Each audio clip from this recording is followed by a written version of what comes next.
sedikit title ya, Roadmap Implementation the Human Resource Management System yang dahsyat. Jadi ya harapannya setelah kita implementasi HR itu bisa ada benefit yang benar-benar dahsyat yang bisa dirasakan oleh Bapak Ibu sekalian. Nah, tapi sebelum itu coba kita ini dulu. Coba kita membahas beberapa poin dulu. Coba kita membahas terkait dengan sebenarnya em, apalagi yang kira-kira kerumitan apa lagi yang sejauh ini Bapak Ibu merasakan di dalam pengelolaan SDM? Misalnya mulai dari manajemen kontrak. Nah, siapa Bapak Ibu yang sering terlewat terkait dengan perpanjangan kontrak karyawan? Harusnya karyawannya sudah habis kontrak, tapi ternyata belum diperpanjang. Nah, akhirnya ada implikasi di belakang dan seterusnya. Kemudian, bagaimana Bapak Ibu melakukan rekap absensi, misalnya shift, lembur, izin cuti. Oke, mungkin di perusahaan Bapak Ibu sudah menggunakan fingerprint misalnya untuk mekanisme absensinya ataupun lemburnya. Tetapi tetap harus direkap satu persatu ya, tetap harus direkap manual. Itu bisa jadi masalah baru. Kemudian manajemen dokumen yang menumpuk. Dokumen kontraknya tercecer misalnya. Dokumen pengajuan lemburnya tercecer misalnya. Nah, itu juga bisa jadi masalah baru. Kemudian terkait dengan mutasi karyawan. Nah, proses mutasi karyawan di perusahaan Bapak Ibu seperti apa? Apakah prosesnya itu masih manual? Workflow approval-nya misalnya jenjangnya cukup banyak misalnya, atau tidak ada dokumentasi terkait dengan mutasi tersebut. Jadi kita tidak benar-benar tahu historical karir seseorang, itu kira-kira dia sudah pernah ditempatkan di mana saja. Nah, belum lagi kalau kita berbicara terkait dengan payroll yang cukup rumit, komponennya cukup banyak, formulanya cukup banyak, baik yang berupa deduction ataupun yang berupa benefit, kemudian pasti itu nanti akan rentan terjadi kesalahan. Proses perhitungannya mungkin jauh lebih lama. Oke, kita bisa menggunakan Excel untuk melakukan perhitungan, tetapi variabel-variabelnya ternyata harus kita inputkan satu persatu. Jadi tidak bisa kita melakukan proses otomisasi untuk melakukan get data-data pendukung terkait dengan payroll. Nah, kemudian belum lagi kalau kita berbicara terkait dengan bagaimana tim HR itu bisa monitoring terkait dengan workload karyawan. Oke, dari unit melakukan permintaan untuk rekrutmen karyawan baru. Alasannya kenapa? Alasannya karena dari staff existing saat ini, beban operasionalnya itu sudah melebihi. Nah, beban operasional melebihi ini buktinya seperti apa? Kalau kita tidak bisa melakukan monitoring workload karyawan. Kemudian pengelolaan database karyawan ya. Database karyawan ini tidak hanya berkaitan terkait dengan nama, tanggal lahir, dan seterusnya, tapi banyak hal. Misalnya mulai dari seperti historical kompetensi misalnya, sertifikasi, keahlian, kontak terdekat misalnya. Kemudian historical yang melekat terhadap karyawan itu seperti perubahan struktur jabatan misalnya, mutasi tadi, riwayat terkait dengan perpanjangan kontrak dan lain-lain. Nah, itu termasuk dalam pengelolaan database karyawan. Kemudian bagaimana kalau misalnya dari stakeholder ring 1 misalnya direksi gitu ya ingin meminta laporan karyawan secara real time. Nah, bagaimana Bapak Ibu bisa melakukan collecting data secepat itu? Misalnya saya pengen tahu saat ini porsi karyawan yang ada di perusahaan itu ada berapa banyak misalnya. Yang golongannya itu strata sekian kira-kira ada berapa banyak. Beban salary yang harus kita keluarkan setiap bulan itu kira-kira ada berapa banyak. Total lembur yang harus kita keluarkan dalam setiap bulan itu kira-kira berapa banyak. Nah, itu hanya bisa dilakukan pada saat kita punya data-data pendukung yang itu bisa kita collecting secara real time. Nah, poin-poin di atas tadi nanti implikasinya adalah terhadap efisiensi waktu. Jadi, digitalisasi salah satu benefitnya adalah efisiensi waktu. Nah, itulah yang biasa Bapak Ibu temukan di dalam kerumitan pengelolaan SDM. Jadi, workload yang dilakukan oleh tim HR malah itu lebih banyak dihabiskan waktu untuk melakukan proses collecting data, melakukan proses perhitungan-perhitungan yang masih manual, dan beberapa lagi administrasi HR yang itu juga dilakukan dalam proses manual. Nah, itu beberapa kerumitan yang kita temukan dalam pengelolaan SDM. Nah, kemudian bagaimana kalau kita melihat dari perspektif lain? Perspektif lain itu maksudnya adalah kalau kita melihat terkait dengan kerumitan dari sisi skala perusahaan. Untuk skala perusahaan yang mungkin karyawannya jumlahnya hanya 5 atau 6 orang, mungkin Bapak Ibu dalam proses kegiatan HR-nya pasti tidak akan terlalu menemukan kendala yang berarti. Mungkin masih bisa dihitung manual, prosesnya tinggal dibuatkan formula menggunakan Excel gitu ya. Itu bisa jauh lebih cepat. Tetapi bagaimana kalau Bapak Ibu jumlah perusahaannya ternyata besar, ribuan ataupun ratusan. Kemudian bagaimana kalau ternyata perusahaan Bapak Ibu tidak hanya di satu lokasi saja, tetapi ada beberapa lokasi misalnya, tersebar di berbagai daerah. Belum lagi kalau daerahnya ternyata ada Indonesia Barat, Indonesia Tengah, Indonesia Timur, wilayah presensinya berbeda-beda, waktu presensinya juga berbeda-beda. Nah, bagaimana bisa melakukan proses collecting data yang benar-benar real time, cepat, dan akurat. Nah, terus bagaimana juga kalau Bapak Ibu saat ini posisinya adalah merintis perusahaan baru, startup, atau skalanya menengah ke atas. Nah, itu juga nanti perlakuan dalam manajemen HR-nya juga akan berbeda. Kemudian perubahan dan adaptasi. Kalau kita flashback ke belakang ya Bapak Ibu, tidak pernah bisa kita pungkiri bahwa pandemi itu merubah beberapa hal terkait dengan HR management. Termasuk salah satunya adalah adanya model kerja dengan skema hybrid WFH dan WFO. Nah, sebelum pandemi mungkin tidak pernah terpikir ya, atau mungkin beberapa perusahaan sudah mulai menggunakan skema remote working, itu memang ada, tetapi secara global implementasi dari hybrid working ini memang sangat jarang dilakukan, dan pada saat pandemi itu merubah seluruh pola pikir terkait dengan di mana kita harus bekerja, kapan kita harus bekerja, dan seterusnya. Sehingga itu juga nanti akan ada implikasinya terhadap banyak hal. Implikasinya kepada poin-poin apa saja, mulai dari terkait dengan benefit misalnya, bagaimana mekanisme presensinya, bagaimana melihat workload-nya itu seperti apa, dan lain-lain. Sehingga perubahan dan adaptasi, baik dari sisi kebijakan pemerintah, ataupun dari sisi hal-hal yang sifatnya global tadi ya, kayak force major misalnya pandemi dan lain-lain, itu akan mempengaruhi terkait dengan kerumitan dari sisi skala perusahaan.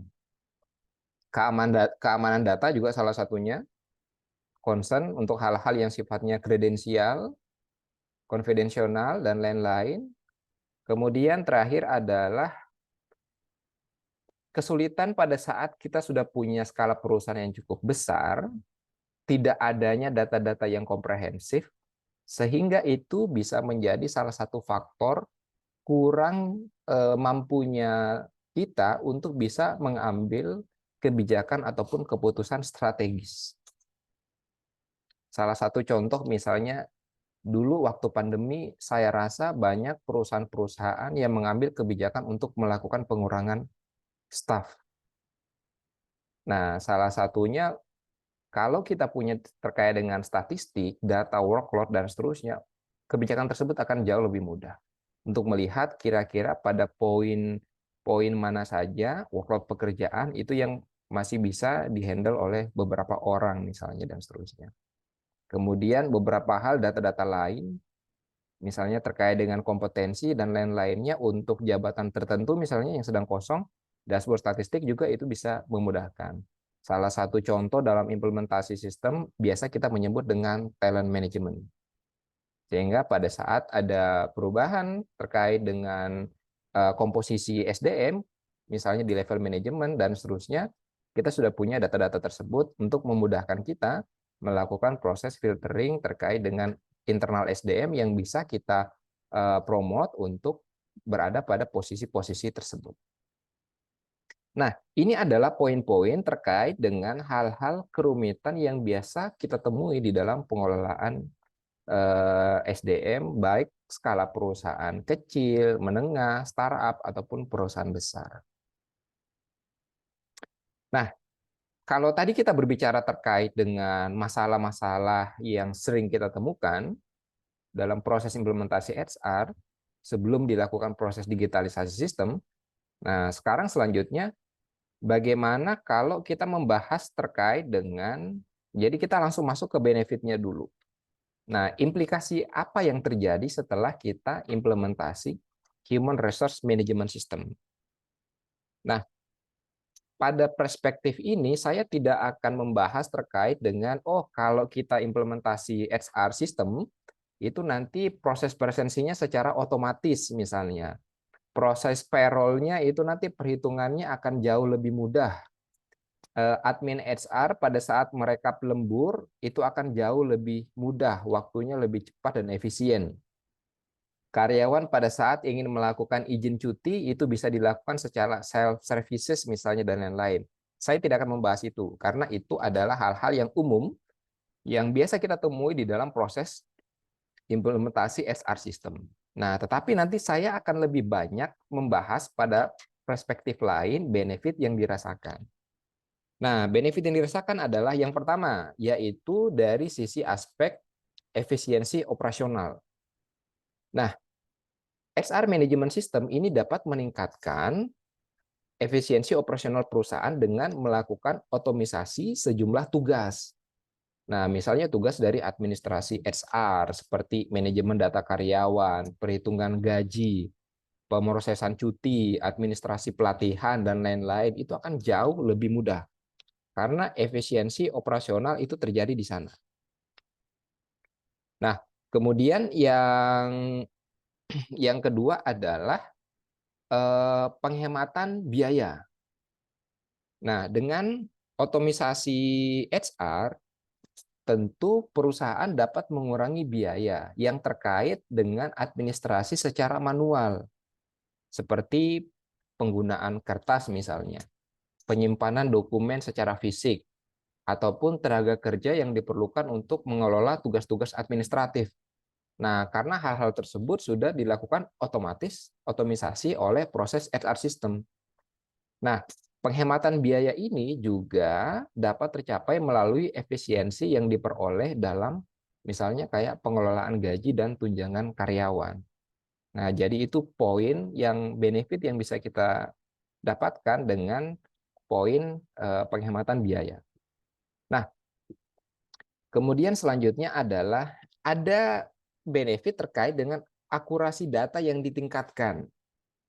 Nah, yang sebelumnya mungkin manual, data-data dokumen mungkin masih bisa tercecer, bisa terjadi duplikasi data, ada perbedaan antara data karyawan yang satu dengan karyawan yang lain, tetapi personnya sama misalnya. Nah, HR Management System memungkinkan penyimpanan data karyawan yang terpusat dan terintegrasi. Nah, kata kuncinya adalah terpusat dan terintegrasi. Data SDM ini tidak hanya dibutuhkan di dalam pengelolaan SDM saja, tetapi data SDM ini adalah core dalam kegiatan operasional perusahaan. Beberapa aktivitas-aktivitas perusahaan lainnya itu membutuhkan data SDM. Sehingga akurasi data terpusat dan terintegrasi akan memudahkan HR di dalam kegiatan operasional perusahaan yang mewajibkan penggunaan oleh modul-modul lainnya. Nah, hal ini tentu akurasi tentu nanti dapat membantu mengurangi risiko kesalahan dan memastikan konsistensi datanya. Nah, data yang akurat, terkini, ini juga nanti akan memudahkan pelaporan dan pengambilan keputusan strategis terkait dengan SDM. Kemudian selanjutnya adalah peningkatan pengambilan keputusan. Nah, pada poin ini, pada saat kita punya data yang benar-benar akurat, kemudian terpusat, terintegrasi, nah, HR Management System akan menyediakan akses mudah terhadap data penting terkait dengan SDM, seperti informasi karyawan misalnya, riwayat kinerja, riwayat terkait dengan sertifikasi, pelatihan yang pernah diikuti misalnya. Nah, dengan memiliki data yang terstruktur tadi, kita bisa olah dengan baik, maka nanti dari sisi manajemen itu akan mudah untuk membuat keputusan yang tepat terkait dengan misalnya kayak pengembangan karyawan, perencanaan suksesi, ataupun strategi SDM lainnya. Contoh sederhananya misalnya terkait dengan promosi, demosi, dan rotasi. Nah, pertimbangan tersebut hanya akan mudah keputusannya dibuat pada saat kita punya data-data strategis tadi. Jadi misalnya ada promosi pada jabatan tertentu, oh kita sudah punya database-nya dengan keahlian tertentu, misalnya karyawan A riwayatnya bagus, KPI-nya misalnya juga bagus, itu juga bisa menjadi salah satu bahan pertimbangan. Kemudian selanjutnya adalah terkait dengan peningkatan kepuasan karyawan. Nah, ini juga benefit yang Bapak Ibu bisa rasakan. HR Management System dapat meningkatkan kepuasan karyawan dengan memberikan akses mudah terhadap informasi yang dapat dikonsumsi oleh karyawan. Misalnya terkait dengan informasi pribadi, payroll, terkait dengan gaji, tunjangan, kemudian misalnya kayak kesempatan untuk melakukan pengembangan karir. Nah, selain itu juga di beberapa implementasi sistem, kita biasa mendengar dengan istilah self-services. Nah, self-services ini juga memungkinkan karyawan untuk melakukan pengelolaan data-data ataupun melakukan pengelolaan tugas administrasi di sisi kepegawaian itu dengan mudah. Misalnya seperti melakukan pengajuan izin cuti misalnya, pembaharuan informasi pribadi. Nah, kemudian hal tersebutlah yang nanti dapat meningkatkan kepuasan karyawan di dalam pengelolaan manajemen HR system. Kemudian selanjutnya adalah terkait dengan pengembangan karyawan.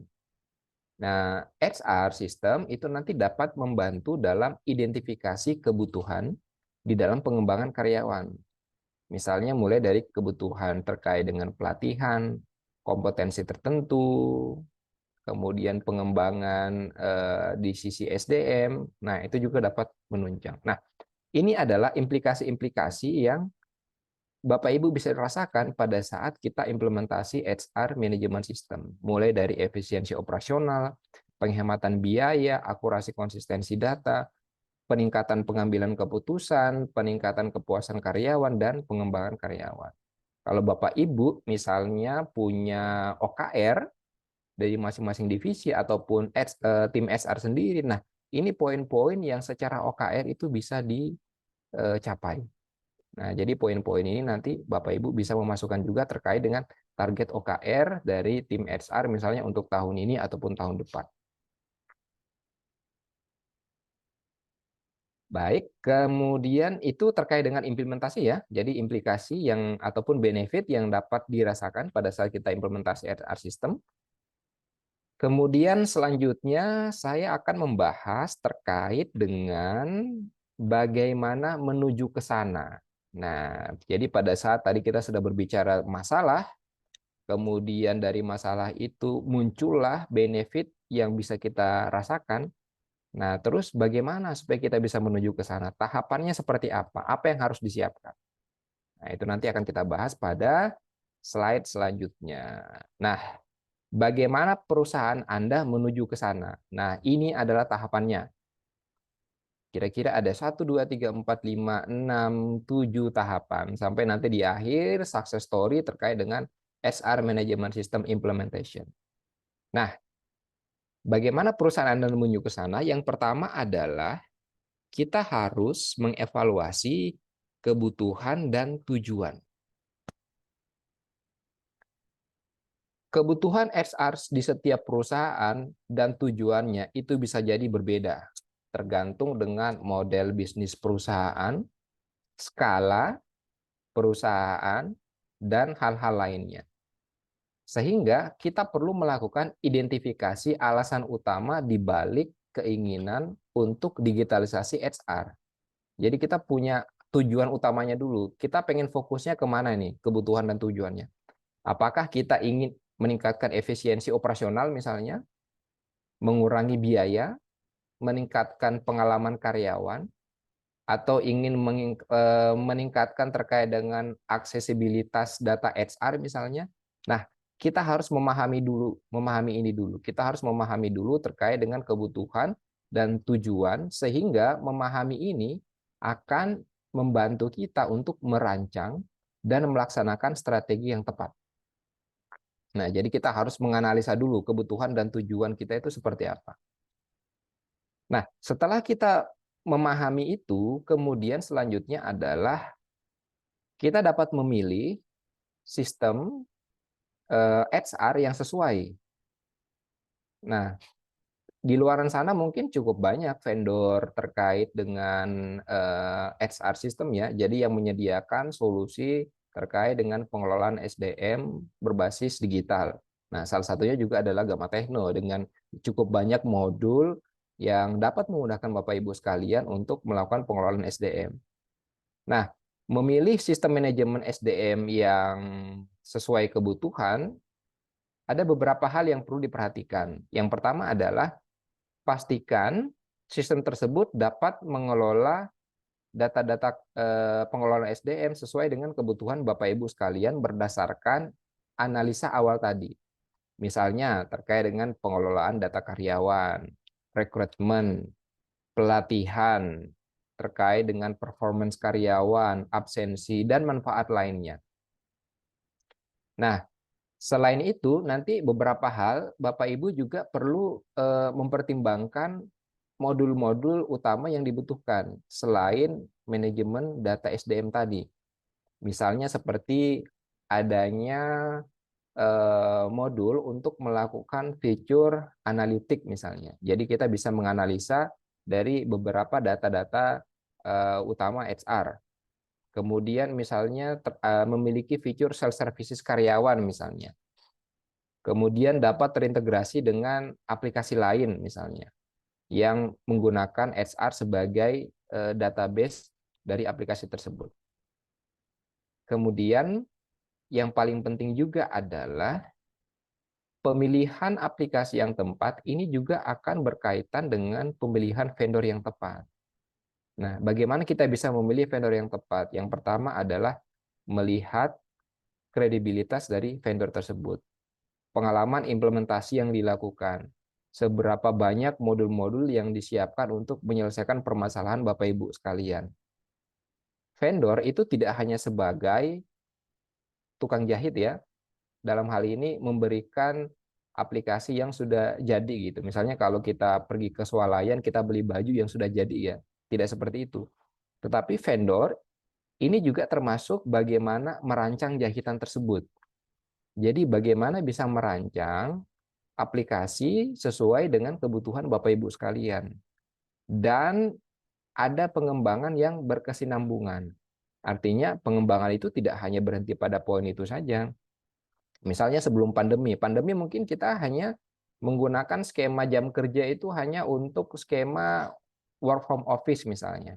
Nah, pada saat ada pandemi ternyata mengharuskan WFH, otomatis vendor itu juga harus bisa memfasilitasi hal tersebut supaya bisa mendukung bagaimana kalau pekerjaan itu dilakukan di luar kantor. Skemanya seperti apa dan seterusnya. Nah, itu termasuk dari pengembangan SDM yang berkesinambungan.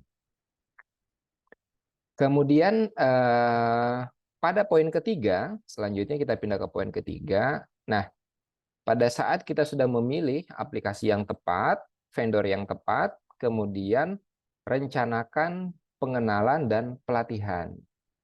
Nah, setelah kita memilih aplikasi sistem HR yang sesuai, kita perlu membuat rencana pengenalan dan pelatihan bagi karyawan. Nah, kita harus memastikan bahwa setiap stakeholder yang terlibat itu harus memahami bagaimana menggunakan sistem baru dan memanfaatkannya secara optimal. Nah, jadi pelatihannya mungkin channelnya bisa banyak ya, bisa melalui webinar, bisa melalui tutorial online misalnya, atau melalui sesi pelatihan secara langsung. Jadi kita harus merencanakan terkait dengan pengenalan dan pelatihan terkait dengan sistem yang baru. Kemudian poin yang keempat, ini kita berbicara terkait dengan migrasi data. Kita sudah punya sistem baru, kita sudah melakukan sosialisasi kepada seluruh karyawan dan stakeholder yang terlibat. Nah, selanjutnya adalah bagaimana kita bisa memigrasikan data-data existing yang sudah kita punya bertahun-tahun untuk otomatis masuk ke dalam sistem yang baru. Nah, jika kita sudah memiliki data-data HR ya, baik secara fisik atau digital, maka kita perlu memastikan data tersebut. Kita perlu memastikan data-datanya tersusun dengan rapi dan dapat divalidasi untuk memastikan keakuratan informasi dari data tersebut. Nah, jadi nanti kita perlu melakukan migrasi data. Kemudian poin yang kelima. Nah, poin yang kelima ini adalah terkait dengan otomisasi proses HR. Identifikasi proses HR yang dapat diotomatisasi untuk meningkatkan efisiensi. Misalnya, kayak proses rekrutmen misalnya. Nah, proses rekrutmen itu bisa diotomatisasi dengan melalui portal karyawan atau papan pengumuman internal. Kemudian misalnya kayak proses administrasi seperti pengelolaan cuti, klaim, nah, itu juga dapat dilakukan dengan proses otomatisasi untuk mengurangi beban kerja yang sebelumnya kita lakukan secara manual. Nah, itu kita bisa lakukan di proses otomatisasi proses HR. Kemudian selanjutnya adalah di tumbuh budaya digital. Nah, ini juga tantangan yang biasanya kita temui di dalam proses implementasi HR. Nah, terkadang habit kebiasaan manual itu susah diubah. Nah, sehingga kita perlu menumbuhkan budaya digital. Bagaimana menumbuhkannya adalah kita mendorong untuk karyawan mengadopsi perubahan dan terlibat di dalam digitalisasi HR. Yang perlu kita sampaikan adalah komunikasi terkait dengan manfaat, benefit, keuntungan yang diperoleh. Jadi karyawan itu harus disadarkan bahwa ada manfaat, ada benefit, keuntungan yang dapat kita peroleh dengan implementasi HR system. Seperti misalnya kayak aksesibilitas informasi yang lebih baik misalnya, mengulangi terkait dengan human error di dalam pengelolaan data karyawan, efisiensi waktu misalnya. Dan yang paling penting juga, setiap entitas di dalam perusahaan itu bisa terlibat di dalam implementasi HR. Sehingga karyawan secara otomatis karena difasilitasi akan merasa bahwa oh, saya sebagai karyawan didukung dan dilibatkan dalam perubahan digitalis sistem HR yang ada di perusahaan. Sehingga itu poin-poin yang dapat kita sampaikan pada saat kita ingin tumbuhkan budaya digital di seluruh lingkungan perusahaan. Nah, yang terakhir adalah terkait dengan evaluasi dan perbaikan terus-menerus. Sistem HR itu tidak hanya akan berhenti selesai pada saat kita sudah implementasi. Tetapi kita harus terus memantau evaluasi aktivitas sistem HR yang telah kita implementasikan. Nah, kita harus melihat dampaknya. Kita harus membuat misalnya kayak tinjauan matriks misalnya, atau indikator kinerja yang relevan misalnya. Seperti waktu yang dihematnya itu seberapa, misalnya. Biaya yang dikurangi itu bagaimana, tingkat kepuasan karyawan itu ada enggak. Nah, itu yang perlu kita evaluasi secara terus-menerus. Nah, berdasarkan hasil evaluasi itulah sehingga nanti kita bisa ya melakukan perbaikan, penyesuaian yang perlu dilakukan untuk meningkatkan pengalaman pengguna dan mencapai tujuannya tadi. Nah, sehingga memang kita secara berkala harus melakukan evaluasi. Misalnya kita sudah implementasi, ternyata oh, pada poin ini ada hal-hal yang masih belum efisien. Oh, kita bisa lakukan untuk pembaharuan lagi, kita bisa melakukan penyesuaian bisnis proses tersebut, dan seterusnya.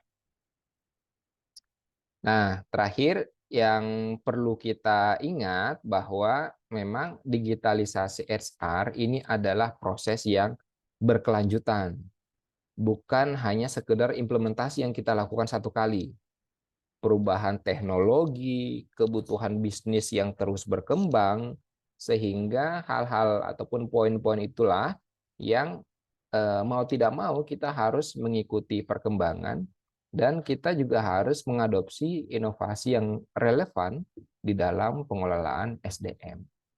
Sehingga nanti di akhir kita bisa bercerita, oh, sukses story implementasi HR management system di perusahaan kita sudah melalui tahapan-tahapan ini, ada benefit yang dirasakan dari sisi karyawan dan seterusnya, dan kembali lagi itu bisa mencapai tujuan dari perusahaan Bapak Ibu sekalian. Tujuan ini itu tidak hanya melekat terhadap OKR tim SDM saja, tetapi tujuan itu juga bisa menjadi tujuan strategis perusahaan yang benefitnya itu bisa dirasakan oleh seluruh stakeholder ataupun karyawan yang ada di perusahaan tersebut.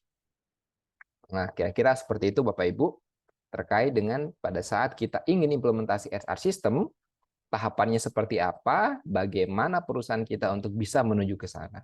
Nah, poin-poinnya adalah seperti itu. Nah, di Gamma Techno sendiri kita punya cukup banyak produk yang dan turunannya yang berkaitan dengan HR sebenarnya. Nah, jadi kalau kita berbicara terkait dengan solusi digital pengelolaan perusahaan ya, pengelolaan SDM perusahaan ya, yaitu mulai dari proses masuknya dulu, berarti ada terkait dengan modul rekrutmennya. Nah, pada saat ada modul rekrutmennya, bagaimana onboardingnya, bagaimana data-data pelamar tersebut kita bisa migrasikan menjadi data pegawai. Kemudian terkait dengan pengelolaan payroll-nya nanti bagaimana, terkait dengan pengelolaan employee database-nya itu nanti bagaimana, termasuk juga terkait dengan pengelolaan time off ya, izin cuti, lembur, perubahan shift, dan seterusnya, itu juga sudah ada modulnya sendiri. Termasuk juga untuk modul self services atau biasanya kita sebut dengan ISS sebenarnya, Employee Self Services. Jadi modul tersebut berbasis mobile apps ya. Bapak Ibu bisa melakukan proses ya misalnya kayak pengajuan izin cuti, lembur, bahkan presensi secara online di lokasi manapun. Misalnya kita punya perusahaan di 3 lokasi, misalnya Indonesia Barat, Indonesia Timur, Indonesia Tengah. Nah, itu juga tantangan bagaimana kita bisa melakukan presensi, sementara waktu presensi di 3 wilayah tersebut itu bisa jadi berbeda, karena ada perbedaan zona waktu dan seterusnya. Nah, tetapi hal tersebut itu bisa disolusikan dengan implementasi modul HR, salah satunya adalah aplikasi HR Management yang ada di Gamma Techno.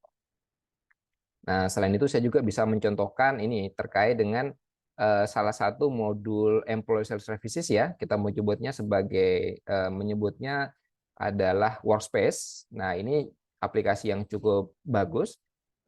Aplikasi ini yang ditonjolkan itu tidak hanya berkaitan terkait dengan pengelolaan SDM saja, tetapi juga sampai bagaimana kita bisa memastikan assignment pekerjaan, workload, informasi internal perusahaan yang dapat diakses seperti portal berita terbaru, kegiatan perusahaan, messaging, kita bisa melakukan chat sesama internal perusahaan, termasuk grup di luar dari grup beberapa messenger seperti kayak WhatsApp dan lain-lain ya, yang memang itu fokusnya lebih ke informasi perusahaan, termasuk juga mengakses kebijakan-kebijakan perusahaan seperti misalnya SOP misalnya atau SK dari direksi dan lain-lain, itu bisa dikolaborasikan dalam satu mobile application.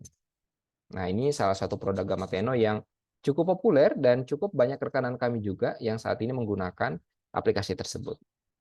Ya, di mana nanti banyak hal ya yang bisa kita dapatkan, kayak kita bisa manajemen penugasan ya, seperti kita bisa assignment task, daily task kepada seluruh tim, sehingga kita bisa melihat workload dari masing-masing karyawan setiap harinya itu berapa saja dan seterusnya. Termasuk ini juga sebenarnya bisa dijadikan penilaian untuk KPI karyawan. Kalau KPI-nya itu berbasis terkait dengan activity yang dilakukan. Sehingga nanti kita bisa membuat formula perhitungan tertentu terkait dengan achievement dari masing-masing karyawan tersebut. Nah, ini juga ada manajemen untuk reminder kalender, catatan, dan seterusnya. Jadi banyak hal. Termasuk juga tadi hal-hal yang terkaitan dengan personalia ya, kayak izin cuti. Kita juga menyediakan terkait dengan chatbot. Jadi kalau kita ingin tahu, oh saya total cutinya itu ada 12 hari misalnya. Saya total cutinya itu masih 6 hari dan lain-lain. Itu juga akan sangat jauh lebih mudah kita lakukan. Termasuk juga bagaimana dari tim HR misalnya punya pengumuman penting. Nah, itu kita bisa melakukan personalia broadcast. Jadi ada event misalnya besok mau 17-an ya, oh ada 17-an, nanti akan ada event A, B, C, D, dan seterusnya. Itu tinggal kita lakukan proses broadcasting saja. Seluruh karyawan akan menerima informasi tersebut dengan mudah, efektif, real time. Nah, ini poin penting juga terkait dengan dashboard tadi ya. Jadi Bapak Ibu akan mudah untuk melakukan pengambilan kebijakan-kebijakan strategis. Nah, kita perlu dashboardnya, kita perlu data-data pendukung yang nanti dapat merekap terkait dengan seluruh data personalia yang akurat. Nah, itu yang menjadi penting ya, akurat sehingga nanti kebijakan yang diambil akan jauh lebih akan jauh lebih sesuai dengan hal-hal yang dibutuhkan. Nah, kira-kira seperti itu Bapak Ibu sekalian terkait dengan tadi ya dari awal bagaimana kita bisa roadmap implementasi the Human Resource Management System yang dahsyat. Jadi harapan saya dari beberapa materi yang saya sampaikan tadi, mulai dari masalahnya apa, benefitnya dari implementasinya seperti apa, bagaimana kita menuju ke sana, termasuk bagaimana Gamma Tekno untuk mendukung Bapak Ibu sekalian dalam proses menuju ke sana, tidak hanya berupa solusi dari sisi aplikasi, tapi kami juga sangat bersedia ya mendampingi Bapak Ibu sebagai konsultan. Artinya Bapak Ibu bisa bercerita, case di perusahaan Bapak Ibu seperti apa, kami akan memberikan solusi yang tepat untuk implementasi HR yang tepat di perusahaan Bapak Ibu sekalian, sehingga tadi bisa mencapai tujuan dari perusahaan Bapak Ibu tujuan dari perusahaan Bapak Ibu masing-masing. Baik, kira-kira seperti itu. Semoga poin-poin yang saya sampaikan tadi bisa bermakna ya, bisa menjadi insight terhadap Bapak Ibu sekalian, sehingga Bapak Ibu punya gambaran, oh saya sudah berada di starting point ini, tinggal saya melakukan beberapa poin-poin lainnya untuk mencapai tujuan tadi. Saya akhiri, saya kembalikan ke Mbak Agatha untuk tahapan selanjutnya. Terima kasih. Oke, terima kasih sekali Pak Hidayat. Jadi kalau boleh saya menyimpulkan sedikit, proses digitalisasi HR ini dapat membantu efisiensi operasional, itu yang pertama. Lalu yang kedua adalah akurasi dan konsistensi data. Lalu juga ini nanti juga bisa penghematan biaya, seperti itu ya. Tentunya proses digitalisasi ini dapat disesuaikan dengan kebutuhan perusahaan masing-masing. Oke, kita lanjut ke sesi selanjutnya, yaitu sesi tanya jawab. Rekan-rekan, ini terima kasih sekali sudah mengajukan beberapa pertanyaan menarik. Ini ada beberapa pertanyaan, Pak Hidayat. Oh ya, baik, silahkan. Oke, baik. Sekarang kita lanjut aja ke pertanyaan pertama. Ini dari Bapak Muhammad Rifan. Ini instansinya finance ya, tidak disebutkan. Pertanyaannya adalah, roadmap transformasi digital kan cukup panjang prosesnya. Ya. Betul ya kan, Pak?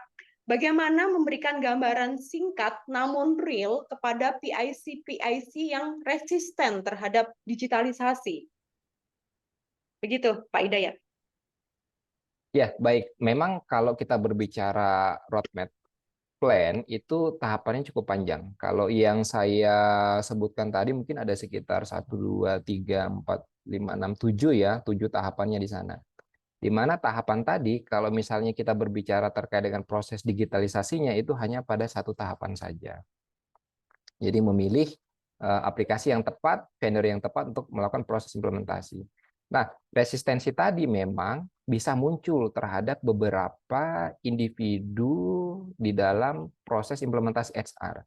Nah, resistensinya sebenarnya pada poin apa? Pada poin tadi, bagaimana bisa menumbuhkan budaya digital di dalam proses implementasi HR.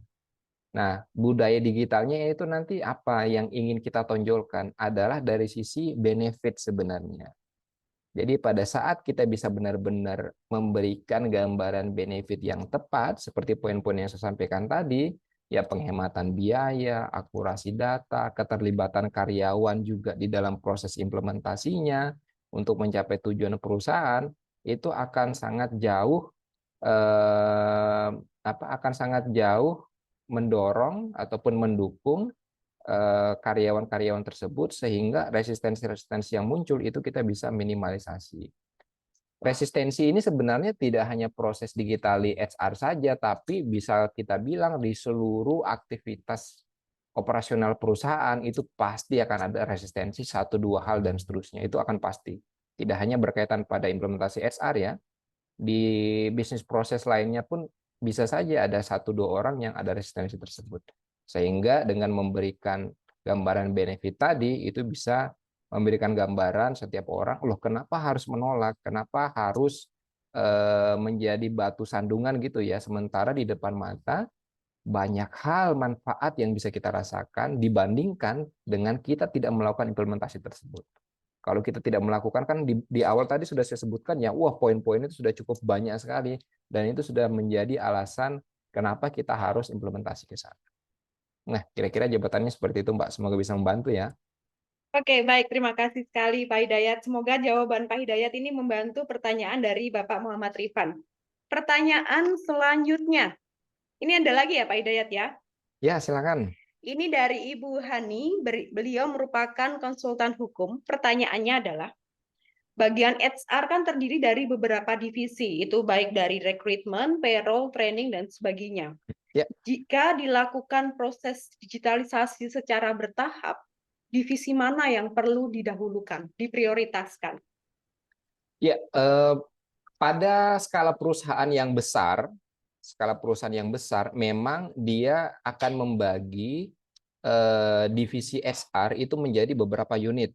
Nah, memang seperti itu. Ada unit yang fokusnya ke rekrutmen, ada unit yang fokusnya ke payroll, ada unit yang fokusnya ke training atau lebih ke talent management ya.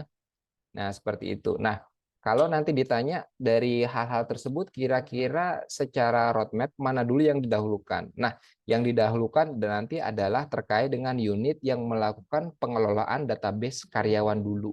Nah, itu dulu yang paling penting. Kenapa? Database karyawan ini penting. Ini sebagai backbone, ini sebagai core awal di dalam implementasi HR system. Tidak hanya di HR system sebenarnya, tetapi ini juga menjadi backbone di dalam proses implementasi ERP, Enterprise Resource Planning. Jadi kalau kita berbicara ERP kan tidak hanya HR saja, tetapi ada accounting-nya, ada finance-nya, ada procurement-nya misalnya, manajemen inventory, aset, dan seterusnya. Tetapi data HR, database pegawai ini adalah core utama. Struktur organisasi melekat di sana. Jabatan, strata, dan lain melekat di sana. Otomatis workflow itu juga nanti akan melekat di sana. Misalnya kayak workflow approval dan lain-lain itu akan melekat. Sehingga yang pertama dahulukan dulu terkait dengan database karyawan. Kemudian yang kedua dahulukan dulu untuk aktivitas-aktivitas transaksi yang dalam periodik itu sering dilakukan di internal perusahaan.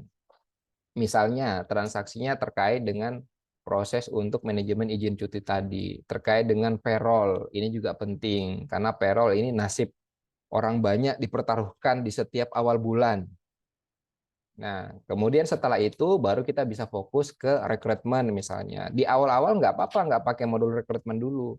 Nanti bisa menggunakan beberapa portal, masih bisa menggunakan beberapa hal yang sifatnya manual.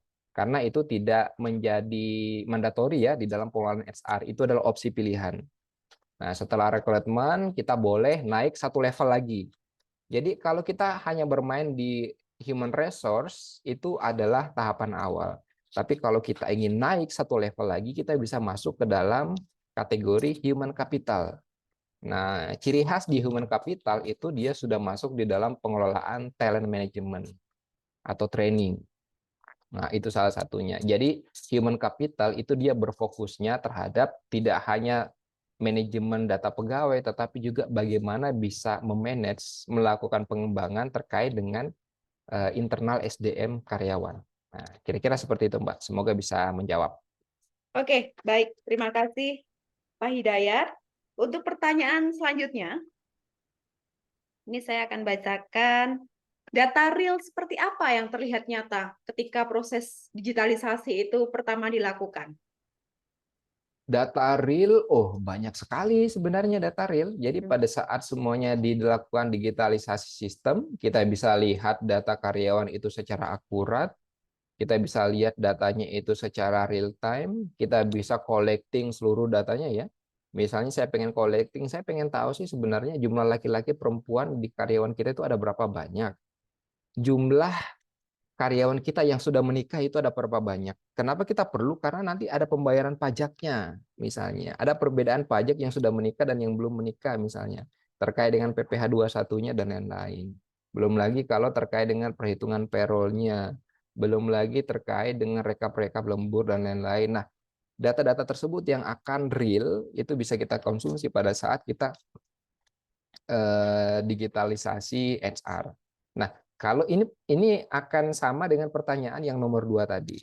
Nah, pada saat kita mendahulukan terkait dengan database pegawai tadi, maka data real yang akan kita konsumsi adalah tadi. Mulai dari database karyawan gitu ya, terkait dengan data statistik dan seterusnya, itu nanti akan bisa langsung kita dapat. Nah, kira-kira seperti itu. Hal-hal lain nanti data-data pendukung, misalnya kayak kalau kita sudah masuk ke dalam proses pengembangan ataupun talent management ya, ya nanti berkaitan terkait dengan data-data kompetensi misalnya. Kompetensinya itu ya baik kompetensi yang secara informal ataupun formal, teknis ataupun non teknis. Nah, kira-kira seperti itu. Semoga bisa menjawab. Oke, baik. Terima kasih, Pak Hidayat.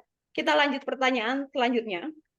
Jadi, di sini pertanyaannya dari Ibu Regina, Multilevel Marketing. Mm-mm, Melihat portofolio yang sudah dilakukan Pak Dayat, mm-mm. apakah sistem HR Gama Techno dapat diterapkan bagi perusahaan yang belum terlalu banyak karyawannya? Oh iya, Em, untuk pilihan implementasi itu sebenarnya kita bisa menggunakan dua pendekatan. Pada perusahaan yang memang mungkin skalanya besar, dukungan infrastrukturnya bagus, kemudian terkait dengan dukungan dari SDM IT-nya juga bagus.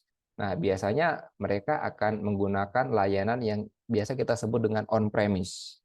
Nah, on-premise atau biasa kita sebut juga dengan layanan beli putus. Jadi seluruh implementasi dilakukan di infrastruktur mereka, dukungan teknis SDM juga ada gitu ya, termasuk juga dukungan dari sisi tim counterpart, misalnya tim IT juga ada. Nah, terus bagaimana kalau misalnya saya ini baru startup, baru merintis karir misalnya, jumlah perusahaannya tidak terlalu banyak dan lain-lain. Nah, opsi yang bisa kita pilih adalah dengan layanan on cloud.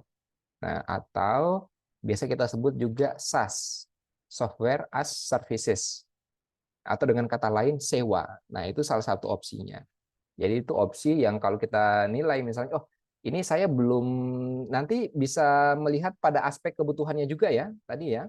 Pada saat, oh saya jumlah karyawannya tidak terlalu banyak, nanti saya lebih berfokusnya terhadap manajemen data pegawai dulu, pegawai bisa melakukan presensi, izin cuti, dan lain-lain sesuai dengan kegiatan personalia, saya bisa melakukan payroll, dan lain-lain, saya bisa hitung. Nah, paling tidak pada poin itu dulu bisa dipilih beberapa layanannya. Nah, dengan poin-poin itu, dengan layanan SaaS tadi, software as services tadi, itu bisa akan jauh lebih memudahkan dengan skema sewa. Karena yang pertama, biayanya akan jauh lebih terjangkau dibandingkan dengan layanan on-premise ya. Ibu harus menyediakan infrastruktur dan lain-lain. Nah, sedangkan kalau yang layanannya tadi on-cloud, Ibu nanti lebih berfokusnya terhadap bagaimana melakukan manajemen dari sisi penggunaan aplikasinya saja. Nah, hal-hal lainnya itu nanti akan dihandle oleh Gama Techno. Nah, kira-kira seperti itu. Oke, baik. Terima kasih. Semoga jawaban dari Pak Hidayat cukup menjawab. Pak Hidayat belum capek kan? Ini masih ada beberapa Oh pertanyaan. iya, boleh. Mari kita gaskan. Oke, baik kita lanjut ke pertanyaan. Semoga rekan-rekan masih excited, masih bertahan karena ini ada beberapa pertanyaan yang cukup menarik kita bahas. Ini Ya, dari ini dari Pak Rifan. Kayak Pak Rifan masih nanya lagi nih. Kapan perusahaan yang terbilang masih build up seperti kantor saya ini move ke digitalisasi? Kebetulan dari kantor Pak Rifan ini masih menggunakan Excel hampir keseluruhannya. Data karyawan, pengkajian penggajian pokok dan sebagainya itu masih manual. Tetapi secara kedepannya ini Pak Rifan belum tahu nih perusahaannya ini bagaimana begitu. Nah, itu bagaimana cara mengakalinya itu, Pak Hidayat? iya. Jadi cara berpikirnya harus kita ubah sebenarnya. Cara berpikirnya begini. Implementasi ataupun digitalisasi HR itu hal yang tidak mungkin terelakkan. Nah, jadi mindsetnya adalah implementasi HR, digitalisasi HR itu hal yang mutlak kalau menurut saya ya. Itu hal yang mutlak. Bapak akan implementasikan tahun hari ini, tahun depan, ataupun 2 tahun lagi, itu akan pasti diimplementasikan. Nah, jadi kalau hemat saya adalah mengimplementasikan sejak dini itu akan menjadi poin yang lebih baik. Kenapa? Karena pengembangan aplikasi SDM itu tidak hanya akan berhenti pada poin itu saja, tetapi pada saat Bapak sudah menumbuhkan fondasi dalam proses implementasinya, nah itu akan jauh lebih memudahkan pada saat untuk melakukan pengembangan-pengembangan lanjutan yang berkesinambungan. Sehingga Excel oke, masih bisa memberikan solusi dalam jangka pendek. Nah, tetapi digitalisasi HR system itu pasti akan Bapak butuhkan. Tidak hanya di hari ini, mungkin di tahun depan dan seterusnya itu pasti tetap akan Bapak implementasikan. Sehingga kalau hemat saya, implementasikanlah sesegera mungkin. Karena benefitnya akan jauh lebih banyak, akan jauh hal-hal yang bisa dirasakan oleh Bapak, baik untuk tim HR itu sendiri, ataupun seluruh karyawan yang ada di dalam perusahaan tersebut. Dah, kira-kira seperti itu, Mbak Agatha. Semoga Oke. bisa menjawab dengan baik ya. Oke, baik. Kita lanjut ke pertanyaan selanjutnya. Baik, Oke, dari sistem HR Gama Techno, bagaimana proses implementasinya? Pendampingan lalu sistemnya bagaimana? oke, baik. Itu berarti kita berbicara terkait dengan roadmap-nya itu di poin nomor 2 tadi ya, pada saat membeli aplikasi. Pada saat kita implementasikan sebenarnya kalau di Gamma Techno itu masuk ke dalam project management. Nah, jadi kita implementasi itu ada project manajemennya. Sama kalau Bapak Ibu pengen, mungkin saya kasih gambarannya adalah Bapak Ibu kalau ingin bangun rumah. Nah, kalau Bapak Ibu pengen bangun rumah, tentu Bapak Ibu nanti akan bercerita ke konsultan arsiteknya dulu. Saya tuh pengen bangun lantai, saya pengen bangun rumah 2 lantai, kamar tidurnya ada 3, kamar mandinya ada 2, ruang makan dan seterusnya. Kemudian nanti dari vendor arsiteknya akan memberikan gambaran ya, mock up-nya seperti apa, layout-nya bagaimana. Kemudian akan dimulai proses pembangunannya, ada quality control check-nya, sampai nanti Bapak Ibu serah terima, oh saya cek rumahnya sudah oke, sesuai dengan gambar, sesuai dengan kebutuhan saya. Nah, implementasi HR system juga sama seperti itu. Jadi ada roadmap-nya. Ada proses requirement gathering namanya. Jadi Bapak Ibu bercerita terkait dengan kebutuhannya dan lain-lain. Kami sebagai HR implementer juga sebagai konsultan akan memberikan apa saran gitu ya, akan memberikan informasi terkait, oh baiknya nanti bisnis prosesnya seperti ini, akan jauh lebih sederhana. Oh poin ini nggak sesuai karena kebijakan pemerintah itu tidak seperti ini. Sehingga nanti ada penyesuaian-penyesuaian yang perlu dilakukan. Jadi pada tahapan itu juga kami akan membantu Bapak Ibu mendorong ke dalam implementasi HR yang ideal, termasuk juga melakukan pendampingan secara teknis, melakukan proses training, baik training di sisi tim SDM itu sendiri, HR ya, di sisi karyawan ataupun di sisi tim teknis lainnya. Pada saat aplikasi sudah kita implementasikan, kami juga akan menyiapkan tim support ya. Jadi Bapak Ibu kalau ada kendala, sudah ada tim support yang nanti bisa mensupport Bapak Ibu dengan cepat memberikan solusi untuk beberapa laporan, dan itu nanti juga akan termasuk dalam proses maintenance yang akan kita lakukan. Nah, kira-kira seperti itu, Mbak Agatha. Oke, baik. Terima kasih sekali, Pak Hidayat. Satu pertanyaan lagi. Oke, boleh, Satu silakan. pertanyaan lagi. Ini cukup seru nih, banyak sekali yang mengajukan pertanyaan. Satu pertanyaan lagi. Apakah semua perusahaan seperti anak perusahaan itu wajib menggunakan HR berbasis digital? Jadi kalau Oke, holdingnya pakai, apakah anak perusahaan itu juga harus menggunakan gitu? oke, baik, baik. Di beberapa proses implementasi HR itu ada yang namanya multi company. Jadi multi company itu maksudnya satu aplikasi HR itu bisa digunakan oleh holding ataupun oleh anak perusahaan. Nah, tetapi dengan beberapa catatan. Kebanyakan hal tersebut dilakukan untuk perusahaan yang antara holding dengan anak itu yang model bisnisnya hampir sama, mirip-mirip. Jadi kalau holdingnya itu bergerak di perusahaan jasa, anak perusahaannya juga bergerak di perusahaan jasa. Nah, tetapi kalau model bisnis antara holding dengan anak perusahaan ini berbeda, kalau saran saya, anak perusahaan juga wajib implementasi HR management system. Kalau yang mungkin perusahaan yang model bisnis sejenis, anak perusahaan mungkin bisa melekat di holdingnya. Nah, tetapi kalau misalnya berbeda, saran saya nanti anak perusahaan bergerak di menggunakan HR management system sendiri. Kenapa? Karena nanti perlakuannya akan berbeda. Nah, model bisnis itu juga nanti akan mempengaruhi perlakuan yang ada di aplikasi HR. Contoh sederhananya begini. Kalau kita berbicara di perusahaan manufaktur, terutama pabrik ya misalnya, kalau di pabrik itu tunjangan kehadiran itu ada. Pada saat kita hadir tepat waktu, kita mendapatkan tunjangan kehadiran. Tapi pada saat kita terlambat, tunjangan kehadiran itu akan menjadi pemotong atau deduction. Nah, ibaratnya kayak kita dipotong gaji lah sederhananya kalau terlambat ya. Kenapa? Karena kalau di manufaktur ataupun pabrik yang dikejar itu adalah target operasional. Kalau pada saat kita terlambat, maka target operasionalnya itu tidak akan terkejar. Yang kalau kita bekerja 8 jam, kita bisa memproduksi 150.000, kita bisa memproduksi misalnya 1.000 payung setiap hari. Kalau Anda terlambat, misalnya, jadinya cuma 900 payung. Sehingga memang kalau di perusahaan manufaktur kayak pabrik, eh, tunjangan kehadiran itu biasanya juga dijadikan deduction. Nah, berbeda lagi kalau misalnya dia perusahaan bergeraknya misalnya di bidang jasa misalnya. Nah, kalau di bidang jasa proses kehadirannya bisa aja ada masa toleransi. Jadi misalnya masuknya jam 8 sampai jam 5 sore ya. Ada masa toleransinya. Jadi toleransinya 15 menit. Jadi kalau dia telat 15 menit itu masih dimaklumi. Nah, ibaratnya seperti itu. Jadi perbedaan model bisnis itu juga akan mempengaruhi perbedaan dalam implementasi HR management system. Nah, kira-kira seperti itu, Mbak Agatha. Semoga bisa menjawab. Oke, baik. Terima kasih sekali Pak Hidayat.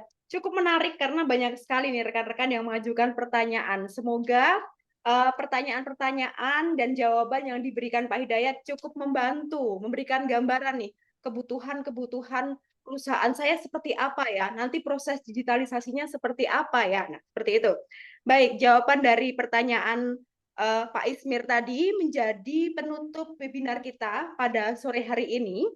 Untuk informasi webinar-webinar selanjutnya, rekan-rekan dapat mengikuti akun sosial media kami di Gamma Techno Indonesia. Akhir kata, saya Agatha Stevia, mewakili PT Gamma Techno Indonesia, dan Pak Dayat yang menjadi pembicara pada sore hari ini, mengaturkan terima kasih atas partisipasinya, dan mohon maaf atas segala kekurangannya. Sampai jumpa di event kami selanjutnya. Selamat sore, sehat selalu. Selamat sore Bapak Ibu, Selamat sehat sore selalu. rekan-rekan semuanya. Sampai ketemu lagi.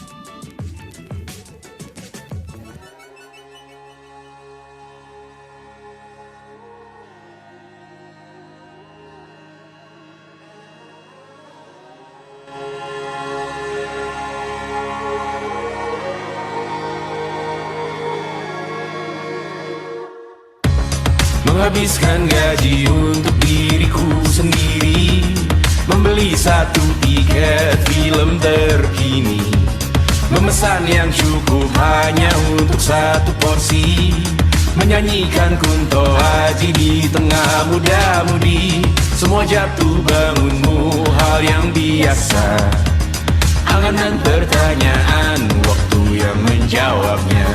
Berikan tengah waktu, bersedihlah secukupnya.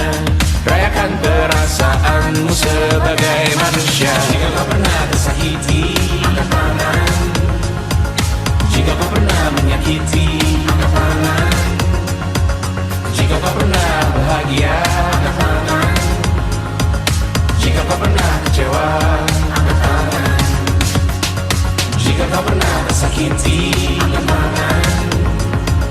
Jika kau pernah menyakiti, angkat tangan. Jika kau pernah bahagia, angkat tangan. Jika kau pernah kecewa, angkat tangan. Hidup bukan untuk saling mendahului, bayangan yang diciptakan oleh mentari. Ada karena matahari bermaksud terpuji, untukmu cintai diri sendiri hari ini. Jika kau pernah tersakiti, angkat tangan. Jika kau pernah menyakiti, angkat tangan. Jika kau pernah bahagia, angkat tangan.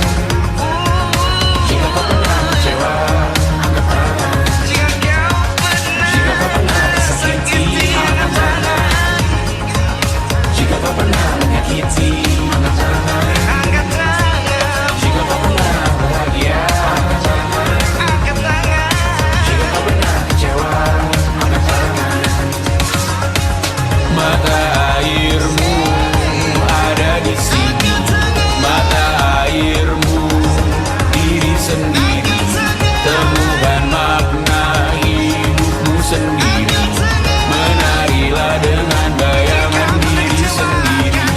Mata airmu ada di sini, mata airmu diri sendiri.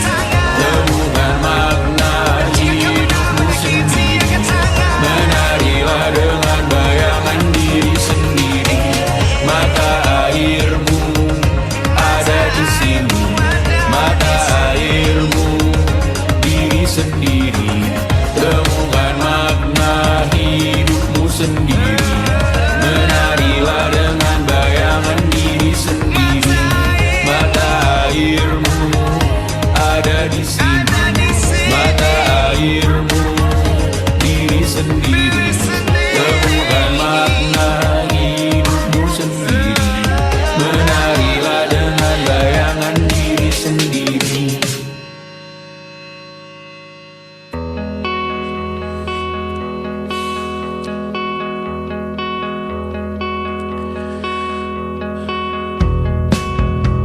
Menyesal tak ku sampaikan cinta monyetku ke Kanya dan Rebecca. Apa kabar kalian di sana? Semoga hidup baik-baik saja. Tak belajar terkena getahnya saat bersama Tanya dan Safira. Ku percaya mungkin bukan jalannya, namun kalian banyak salah juga. Jika dahulu ku tak cepat berubah, ini maafku untukmu Syarfina. Segala doa yang baik adanya untukmu dan mimpimu yang mulia. Pindah berhala rumah ke rumah, berharap bisa berujung indah. Walau akhirnya harus berpisah, terima kasih karena ku tak mudah. Pindah berhala rumah ke rumah, berharap bisa